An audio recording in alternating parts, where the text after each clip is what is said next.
y'all, it is stormy here today in North Carolina, and I don't know about you, but when it's stormy or snowing, I think I've got to have sweets. I just want to eat. So I'm going to turn you and show you what I'm starting to do, and I'm going to make a turtle skillet cake. I'm supposed to have chocolate chips, and I didn't have any in the house, so I'm going to use the Reese's peanut butter chips. But so far, what I have done is just mixed a box of Devil's Food Cake per box instructions, and I didn't think you needed to see me mix that. So I've got it in this bowl, and this is our 12-inch skillet. And I did put it is a non-stick skillet, but I don't want my cake to stick in any way, shape, or form. So I did put a little bit of butter in the bottom of that, just like you would your cake pans. I really don't think I needed to, but just to be safe, I did.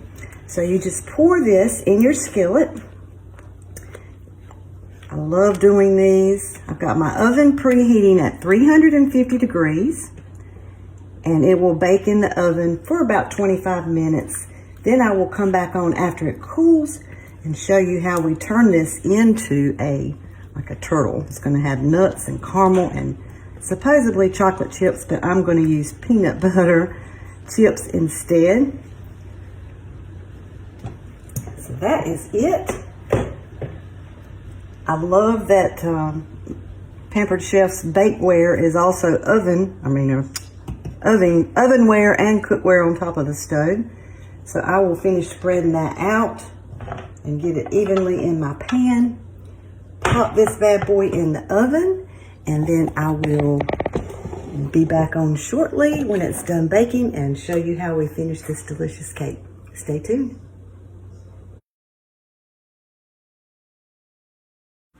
Okay, I say it all the time, but I really wish you could smell this one. Doesn't it look amazing? I've had it sitting on the cooling rack for a while, so it's cool enough for me to handle.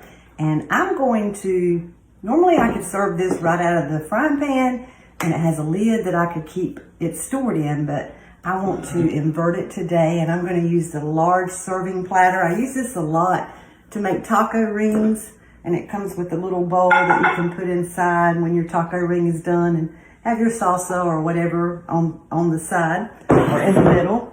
But I like using this because it's got the high sides, and I'm going to be pouring some chocolate and caramel over this bad boy. So we're going to try to invert it. Say, help us, Jesus. It don't matter if it comes out crumbly, it's going to be good to me. Let me see if I can, my weak wrist can do this. Oh, I heard the cake flop. It's already popped out. Let me move that rack out of the way. Woo. Yeah, look at that. Just as clean as it can be. Sit that out of the way. And I've got it a little crooked, so I'm just kind of shaking it to get it around evenly. Isn't that gorgeous? So easy to make, and it's one of my favorites. Okay, so I melted my peanut butter, Reese's peanut butter chips instead of chocolate. So y'all pretend when I'm pouring this that it's chocolate. And I also mixed in Hershey's caramel sauce. So that is per instructions, and normally it would have a chocolate look to it instead of the caramel look to it, but by me using the peanut butter chips instead of the chocolate chips, I'm getting a caramel look, which is fine. I love peanut butter and I love caramel, so I'm gonna love this. I love also my silicone prep bowls, and I know you probably get tired of hearing me say that, but y'all, these are oven safe, microwave safe, and so lightweight and flexible. And that caramel just keeps right on coming. So then what you do is just kind of I've let it sit and cool. You don't want to pour it when it's real hot, because this is kind of like our frosting. So we want it to be a little thick. So I'm just kind of going to the sides, and some of it will drip down on the side of your cake, which is fine. It's just extra goodness. And of course, to make it a turtle, we need some pecans. pecans. I'm from the South, we say pecans. So I have got those, I keep those chopped up in my freezer all the time. So I've got those ready to put on top. Now if you search for this recipe on my website, you will see that it also tells us to drizzle some of that caramel, reserve some of the caramel, and drizzle it over the top.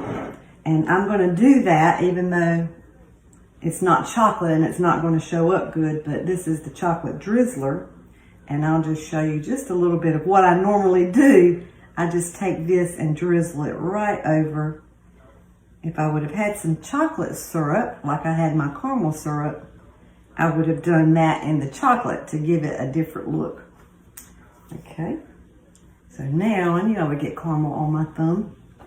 I've got my pecans here, and I'm just going to sprinkle those right over top. I'm going to get me a big fork and sit right down and eat this whole cake. I really could. I love sweets. They are my weakness for sure. I've got some more of my pecans here, so I'll probably add a little bit more to the top. But let me tilt this down instead of trying to pick the cake up so y'all can see that. So I did bake it in the oven at 350 degrees for just 28 minutes. It's going to tell you on the website 30 minutes, but it didn't take that long at all. Any large skillet that you've got will work fine. Mine was 12 inches. If you use a smaller one, like a 10-inch skillet, just make sure it's tall enough to hold all that batter. So thank you so much for watching. I'm sorry you're all not here to help me eat this because I really could eat the whole thing.